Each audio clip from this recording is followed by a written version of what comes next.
欢迎大家收看有理论深度、有实践温度的通俗理论对话节目《马克思是对的》，我是主持人吴雪兰。中国特色社会主义进入新时代，在这个新的历史节点上，我们迎来了马克思诞辰200周年。习近平总书记指出，在人类思想史上，就科学性、真理性、影响力、传播面而言，没有一种思想理论能达到马克思主义的高度，也没有一种学说能像马克思主义那样对世界产生了如此巨大的影响。非常高兴今天现场有来自全国各地的青年朋友，我们一起重温马克思的故事，学习马克思的思想。首先，我为大家介绍一下今天节目的2位来宾。马克思主义理论研究和建设工程咨询委员、北京外国语大学原党委书记韩震教授，欢迎您，韩教授。大家好。北京大学马克思主义学院副教授，同学们喜爱的青年教师张惠峰博士，欢迎您，张老师。大家好。此外，我们还邀请到了几位青年代表，和大家一起分享马克思的故事，欢迎你们。有理论深度、有实践温度的大型理论对话节目《马克思是对的》正在播出，敬请关注。1818年，一个小男孩在德国西南部的古城特里尔咕咕坠地。当时谁也没有想到，这个普通的孩子将会深刻影响人类社会的历史进程。他就是卡尔·马克思。马克思这个名字我们并不陌生，他出现在我们从小到大的课本里。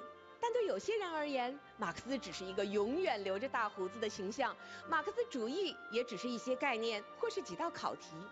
今天我就要问问大家，你真的了解马克思吗？你真的了解马克思主义吗？马克思的一生又是怎样启程的？让我们从头说起。1818年5月5号，在德国特里尔，卡尔·马克思出生了。在优渥的家庭环境下，马克思和兄弟姐妹们一起度过了欢畅的童年时光。1830年，12岁的马克思进入当地最好的中学威廉中学。在这里，聪明而又热情的马克思进行着广泛的阅读和思考。1835年，17岁的马克思从中学毕业了。在他的毕业作文中，我们感受到一种为全人类事业而献身的理想主义情怀。马克思在作文中这样写道：如果我们选择了最能为人类而工作的职业，那么重担就不能把我们压倒，因为这是为大家做出的牺牲。那时我们所享受的就不是可怜的、有限的、自私的乐趣，我们的幸福将属于千百万人，我们的事业将悄然无声地存在下去，但是它会永远发挥作用。而面对我们的骨灰，高尚的人们将洒下热泪。谢谢。这篇毕业作文是马克思17岁时写成的，写得很优美，也很有激情。我记得当我第一次读到马克思这篇毕业作文时我感觉非常震撼。不知道你们是不是也有同感呢？请。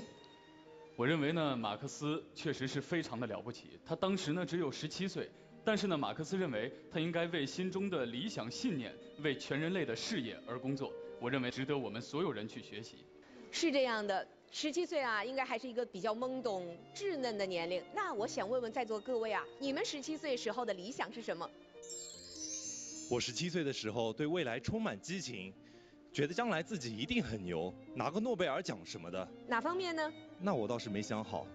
我就比他实在，那年我上高3，就想好好学习，考个好大学。不过至于未来想干什么，我确实挺迷茫的。从小我觉得医生这个职业救死扶伤很崇高，所以说呢，我17岁时候的梦想就是当一名医生。刚才各位的理想既包含了独善其身的自我价值实现，也包含了兼济天下的社会价值诉求。但在这个年龄段大部分人考虑的可能还是前者。是的，理想呢，我们可以区分为个人理想与社会理想。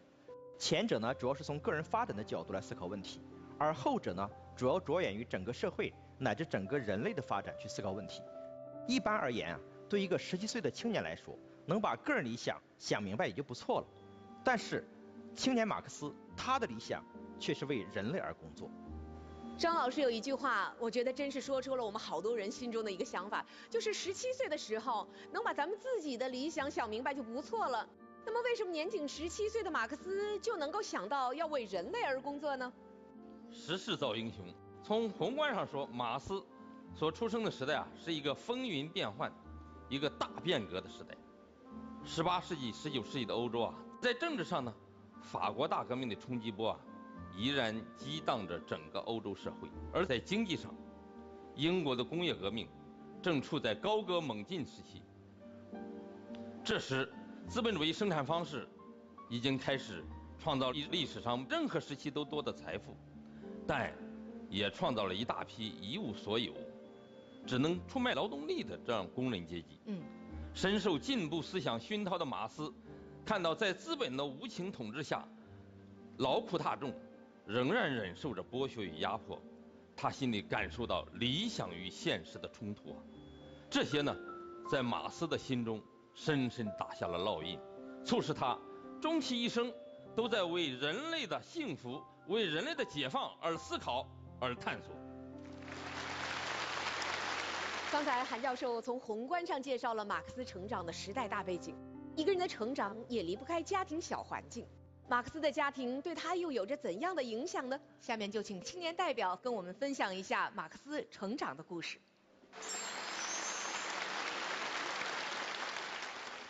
马克思出生于一个犹太中产阶级家庭，受过良好的家庭教育。他的父亲是当地受人尊敬的律师，正直博学，对启蒙思想家伏尔泰、卢梭推崇备至。马克思的女儿在回忆自己的祖父时说，他深深地沉浸在18世纪的法国关于政治、宗教、生活、艺术的自由思想里，这对马克思产生了深远的影响。马克思与父亲一起阅读伏尔泰和拉辛的作品，而另一位年长的朋友呢，则为马克思阅读荷马和莎士比亚的名篇。这位朋友就是路德维希·冯·威斯特华文男爵。他与马克思的父亲呢是好朋友，是一个极有教养的人，精通英语、拉丁文、希腊文，并且热心于进步的政治思想。男爵非常喜爱马克思，两人时常一边漫步穿过附近风景如画的山林，一边愉快而深入的交谈。马克思的父亲赞同儿子与男爵的友谊，他曾这样对马克思说，在你刚刚踏入人生最重要的历程的时候，就找到了朋友，而且是一个比你年长又比你老练的可敬的朋友。谢谢，谢谢你的分享。马克思的父亲和莱茵地区自由主义运动密切相关，他对穷苦人民的同情，对被压迫者权利的关注，都成了他留给马克思的无价财产。好，这边有朋友有话要说，来，请讲。马克思他年纪轻轻就志存高远，这点确实应该给他点赞。作为年轻人呢，其实我们立下宏图壮志的并不少，就像在座的朋友里还有想拿诺贝尔奖的。可是我觉得更关键的还是要勤学苦练，练出真本事。这位青年人说得很好，如果只有梦想却没有坚持不懈的努力，那么也只能是唱高调，只有喊破嗓子，没有甩开膀子，只有仰望星空，却没有脚踏实地。我们再来看看马克思，他把为人类工作这个崇高的理想与满怀的激情都落实到了他刻苦的学习、深入的思考和笔耕不辍的写作中。马克思在中学毕业之后啊，他先后求学于波恩大学和柏林大学。在大学期间呢，马克思一开始学的是法学，后来呢，他追随自己的理想，开始研究哲学。在柏林大学期间，马克思几乎把所有的时间都交给了紧张的学习和研究。是这样的，著名的左翼政治活动家梅林在《马克思传》里说过，马克思在1年内自修所学到的知识如果按照学院的喂养方法的话，10年也学不完。也就是说，马克思1年之内呢读的书，他所学的内容呢，比柏林大学一般学生10年都学得多。马克思因为才思过人呢，深受老师们和同学们的欣赏也是在老师的建议下，马克思决心攻读哲学博士学位。大家都知道，哲学是难学的。对。1841年，23岁的马克思拿到了博士学位证书，成为当时普鲁士最年轻的博士之一。真的是学霸啊！马克思在学校火力全开，正是因为他胸怀为人类而工作的志向。年轻的马克思为了实现自己的理想，勤奋学习，练就了扎实的本领，堪称每一位青年的典范。有理想，接下来该如何践行呢？让我们再来看看马克思的故事。1842年，莱茵省议会讨论通过一项法案，穷人如果在树林中捡拾枯死的树枝，也会被当作盗窃林木而受到处罚。对此，马克思撰写了关于林木盗窃法的辩论，痛斥林木的所有者操纵了法律，牺牲了民众的利益。如果法律的这一条款被通过，那么就必然会把一大批不是存心犯罪的人从活生生的道德之树上砍下来，把他们当作枯树抛入犯罪、耻辱和贫困的地狱。获得胜利的是被奉为神明的林木，人却成为牺牲品，遭到了失败。作为《莱茵报》的撰稿人和编辑，马克思一次次深入了解普通百姓的贫苦生活，撰写了大量的批判文章。一篇篇愤怒的文章，仿佛尖锐的匕首投向普鲁士专制统治的心脏。这个故事的发生背景是什么样的？张老师，请您为我们介绍一下。毕业后啊，马克思打算从事一些能够实现个人抱负的工作。1842年元旦呢，在普鲁士莱茵地区的经济中心科隆，工商业者们出资创办了一份报纸，这就是我们刚才提到的《莱茵报》。马克思从这年春天开始啊，为这家报纸撰稿。马克思直面现实，针砭时弊，持续地为民众的利益而呼喊发声，对普鲁士的专制政府予以犀利的批判，写就了大量的檄文。我们刚才提到的关于林木盗窃法的辩论就是其中的一篇。是的，马克思以手中的笔做武器，有力地抨击了专制政府，展现出善于把握实践的高超能力和敢于怀疑权威的过人勇气。但是《莱茵报》对专制政府批判所造成的影响呢，也就日益增长，引起了当局的高度紧张。1843年初，普鲁士内阁会议决定查封《莱茵报》，所以说马克思第一份工作就到这里终止了。1843年，马克思离开了《莱茵报》之后，他去了哪里，做了什么？我们一起来了解一下。在《莱茵报》的工作结束后，马克思先后辗转巴黎、布鲁塞尔，写下了许多重要著作。马克思主义正是在这一时期有了雏形并诞生的。由于马克思始终顽强地从事研究和革命活动，各国反动政府像害怕瘟疫一样害怕马克思，诅咒他，驱逐他。1849年，被剥夺国籍的马克思不得已迁居伦敦。在伦敦，马克思的生活愈加贫困艰难，思想却愈加犀利。他笔耕不辍，写就了不朽的《资本论》。作为一名为了无产阶级解放而奋斗的革命家，马克思领导了共产主义者同盟、第一国际和德国社会民主工党。在马克思身上，革命家和思想家达到了完美的结合。他的理论和活动标志着历史进入了无产阶级革命的时代。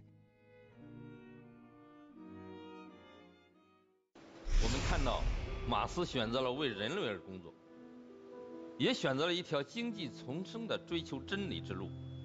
在这条道路上，他满怀激情的执着的战斗，最终成就了伟大事业。有理论深度、有实践温度的大型理论对话节目《马克思是对的》正在播出，敬请关注。对马克思而言，有一个和他相伴一生的人，那就是他一生的挚爱，他的夫人燕妮。马克思为燕妮写了很多热情洋溢的情诗，让我们来听听其中的一首，有请。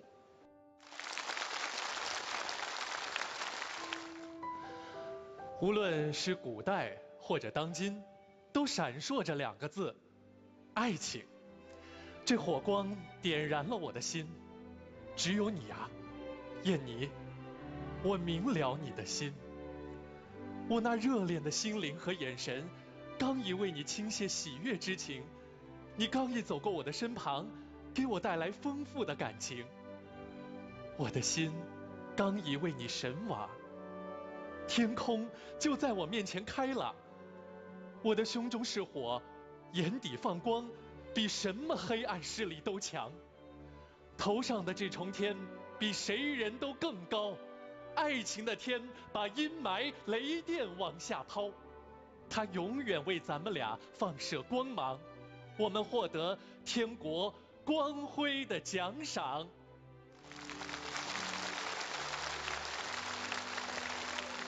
这首诗呢，名字叫《两重天》，是马斯诗集《爱之书》第一部中的第一首。马斯在这首诗中啊，表达了他对燕妮炽热的感情啊，可以说，这是马斯真实情感的表露。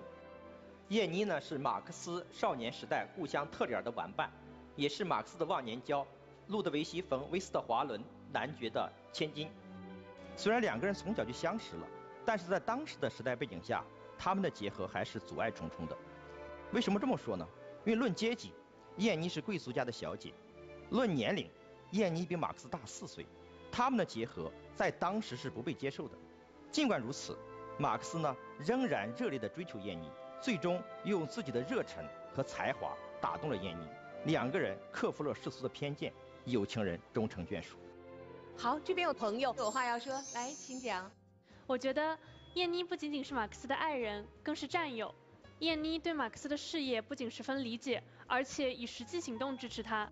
据我了解，共产党宣言的手稿现存于世的仅剩1页，而在这唯一1页的手稿中，头2行就是燕妮写的。你说的一点不错。这页手稿现在就珍藏在荷兰阿姆斯特丹国际社会历史研究所档案馆里。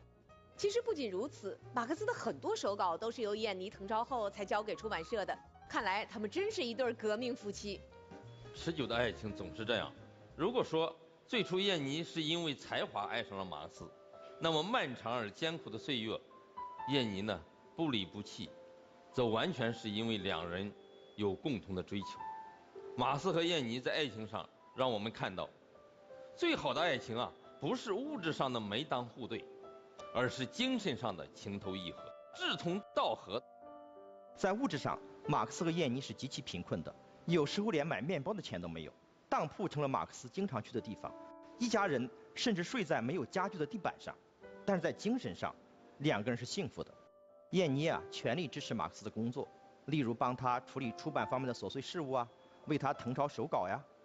燕妮为此感到非常自豪，因为在他看来，为马克思誊写文章的这段日子是生命中最幸福的时光。我看到这边有青年朋友有话要说，请讲。张老师，您刚才提到马克思生活的非常贫困，可是他各方面条件都那么好，他出身好，聪明能干，23岁时就拿到了博士学位，并且精通经济学，工作能力还很强。可是为什么穷得连1块面包都买不起了呢？确实，马克思出生于一个富裕的律师家庭，而凭马克思的能力和博士文凭，他完全可以谋得一份很好的工作，过上很不错的生活。但他选择了全身心地投入到理论研究和革命实践活动中。马克思为全人类奉献了自己的一生，唯独没有留出一点时间为自己的物质生活考虑。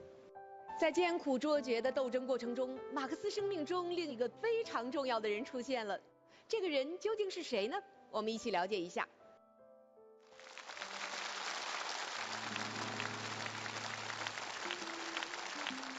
1844年的8月28日，马克思走进了巴黎的一间咖啡屋。今天啊，他要会见一位特殊的笔友恩格斯。在此之前呢，马克思和恩格斯曾经在《莱茵报》的编辑部见过一次，但是当时双方互相并不了解，会面也是相当的短暂而冷淡。后来呢，恩格斯的著作是引起了马克思的注意，两个人开始频繁的通信，密切的交流，就经济学研究进行了非常深入的探讨。在你来我往的交流中啊，两个人感受到了强烈的共鸣。而就在这一天，恩格斯来到了巴黎，两个人终于是再次见面了。马克思和恩格斯在咖啡屋里长时间亲密的交谈，似乎有说不完的话。恩格斯呢，也就在巴黎住了下来。接下来的10天，两个人一直是待在一起。而就在这10天里，马克思和恩格斯决定公开发表他们新近共同的观点。谢谢。谢谢你的分享。恩格斯出生于普鲁士的巴门地区，比马克思小2岁。恩格斯的家族几代都是大企业主，可谓家境殷实。但他自己呢，却不愿意按照父亲的意愿来继承家业。相反，在经商的过程中，恩格斯对底层劳动者产生了深深的同情。通过大量的调查研究，1844年初，恩格斯完成了他生平第1部经济学著作《国民经济学批判大纲》。这部著作促使马克思与恩格斯开始通信，继而有了1844年8月在巴黎咖啡馆的这次会面。对的，这可以说是人类历史上一个伟大友谊的开端。通过这次具有历史意义的会面，两个伟大的人正式走到了一起，这为马克思主义的创立奠定了基础啊。后来，恩格斯回忆说，我们在一切理论领域中都显出意见的完全一致，从此开始了我们共同的工作。这样才有了影响世界的伟大的马克思主义。马克思和恩格斯见面才10天，就迅速地决定要一起写作、一起战斗。那么后来他们是如何合作的呢？我们来通过一个短片了解一下。马克思与恩格斯在巴黎的会面，拉开了两人伟大的友谊的序幕。在此后的几年内，马克思和恩格斯合作撰写了《神圣家族》《德意志意识形态》和《共产党宣言》，系统地阐述了历史唯物主义的基本观点，标志着马克思主义的诞生。马克思在写作过程中，凡遇到重大问题，总是先与恩格斯商量。马克思和恩格斯还在领导国际共产主义运动方面密切合作，并肩战斗。为了帮助马克思战胜贫困，集中精力进行科学研究和理论创作，长期以来，恩格斯竭尽所能地在经济上资助马克思。他给马克思的钱似乎超过了留给自己的花费。马克思虽然生活拮据，但有一次，当得知恩格斯被驱逐到瑞士，衣食无着的时候，马克思马上将手头仅有的现金和汇票全都寄给了恩格斯。可以说，马克思和恩格斯并肩战斗，不分你我，两人是朋友，更是战友。非常赞同这个观点。我再补充一点哈，作为无产阶级革命家，恩格斯非常厌恶商业，但他却经商近20年。为什么呢？为了资助马克思，使他能够专心写作。恩格斯不计较个人名利得失，放弃了专门从事研究工作的机会，把大量的精力耗费在自己反感的商业活动中，这是多么崇高的牺牲啊！我看到这边有人举手了，来，请讲。恩格斯不仅在经济上一直资助马克思，甚至为了马克思放弃自己的研究，这样的牺牲是不是太大了？可能不少人都有你这样的困惑。恩格斯这样鼎力支持马克思，为什么呢？在恩格斯看来呀，马克思的天才要高过自己，马克思比所有人都站得高，看得远。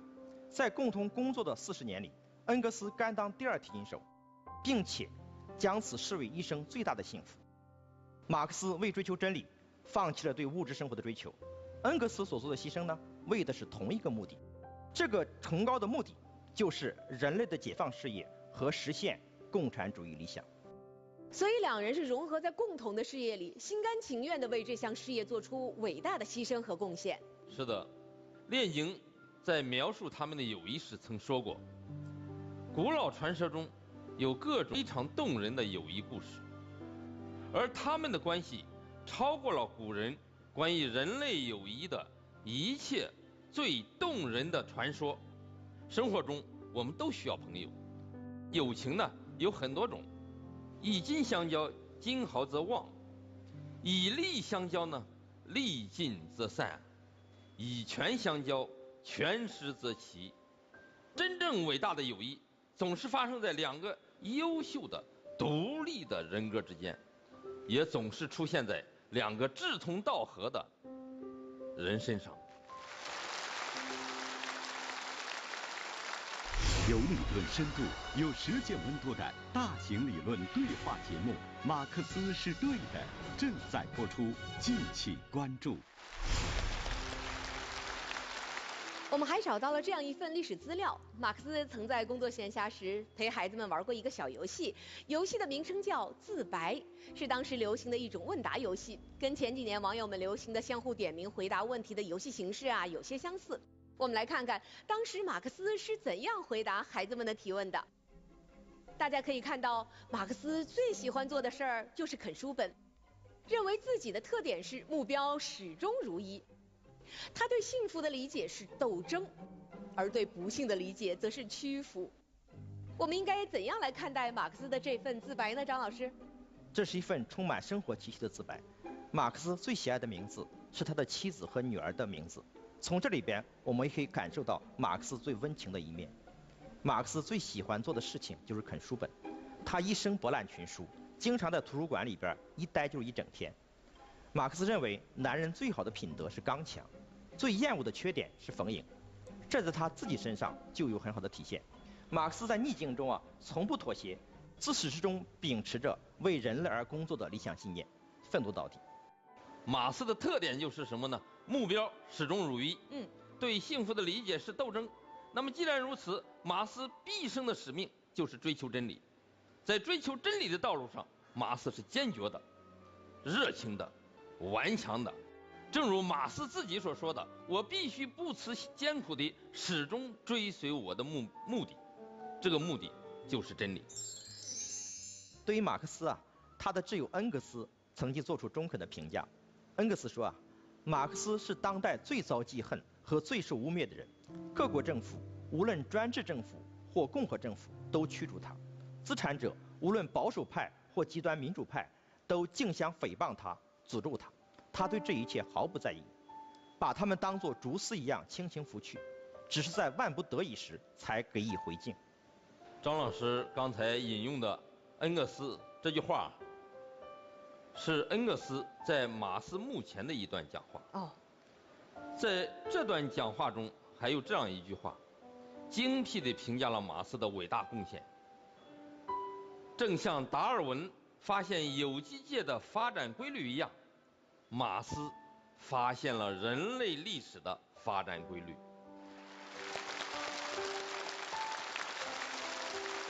今天我们以新的视角认识了马克思。马克思是一个伟人，也是一个好学生、好朋友、好丈夫、好父亲。马克思用他一生的奋斗践行了17岁时确立的为人类而工作的志向。他的精神、他的思想、他的事业引领着人类历史前行的脚步。马克思18岁时写下一首诗《人的自豪》，这首诗体现了马克思当时浪漫主义的思想倾向以及一往无前的勇气。下面让我们请上青年代表朗诵这首诗，向马克思致敬。这目光穿透四周的人群，急切地去把真理探寻。炽热的可念已化作雷电，无情地扫过显赫的门庭。如果你们都坍塌坠落，那只能变成斑驳陆离的碎瓦断梁，一片豪华化为满目凄凉，残垣断壁显得黯淡无光。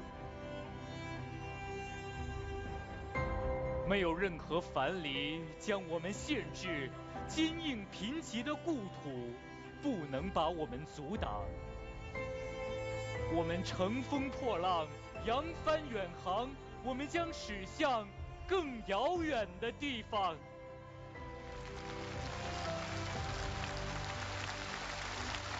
谢谢你充满激情的朗诵。当我们回顾马克思一生践行为人类而工作的理想信念，就更能理解习近平总书记所说的“不忘初心，方得始终”的深刻含义。习近平总书记指出，中国共产党所做的一切，就是为中国人民谋幸福，为中华民族谋复兴，为人类谋和平与发展。习近平总书记还强调，马克思主义就是我们党和人民事业不断发展的参天大树之根本，就是我们党和人民不断奋进的万里长河之泉源。感谢收看有理论深度、有实践温度的通俗理论对话节目《马克思是对的》。在下一集，我们将为您讲述马克思主义哲学诞生的故事，敬请收看，谢谢大家。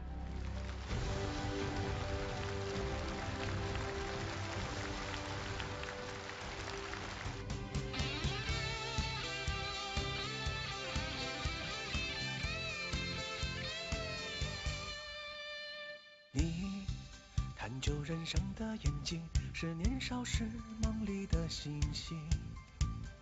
告诉我，为何出发，找到的是远行的意义。你洞悉世界的眼睛，是黑夜里耀眼的星星。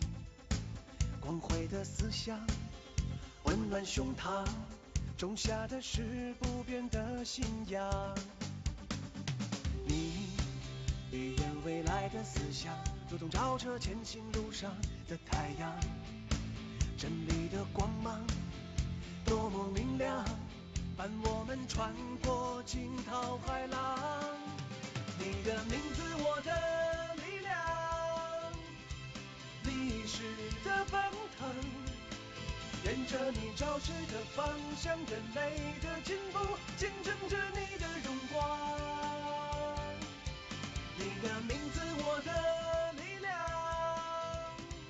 伟大的梦想，在世界的东方绽放，复兴的中华，向着美好未来起航。